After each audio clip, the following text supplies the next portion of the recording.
There is more reaction flooding in from family and friends and colleagues. We turn now to ABC's Neil Karlinsky in Seattle for that. Neil?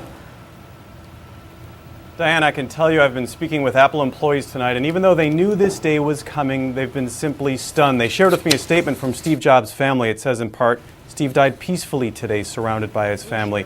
In his public life, Steve was known as a visionary. In his private life, he cherished his family. And there was this from Mark Zuckerberg from Facebook. Steve, thank you for being a mentor and a friend. Thanks for showing that what you build can change the world. He changed the world indeed, Diane. All right, Neil, thank you. And as we know, it was certainly a beautiful and unexpected mind in so many ways. Newsweek wrote once that he was an inventor by trade, but in his heart he was a dreamer who dreamt for all of us. He didn't speak often, but here now, Steve Jobs in his own words. I never graduated from college, and this is the closest I've ever gotten to a college graduation. I naively chose a college that was almost as expensive as Stanford.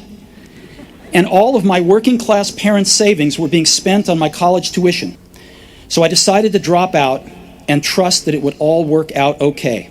When I was 17, I read a quote that went something like, "If you live each day as if it was your last, someday you'll most certainly be right."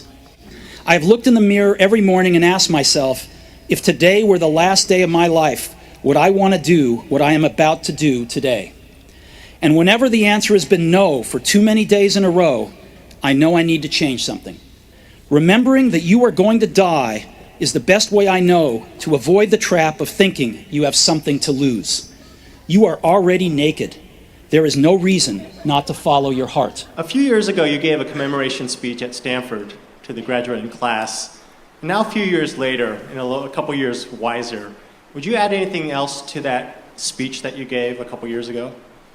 Probably I would just turn up the volume on it, because the last few years have reminded me that life is fragile. And Steve Jobs, who saw way beyond the horizon, has died, and some of the fire in the universe has dimmed. He was 56.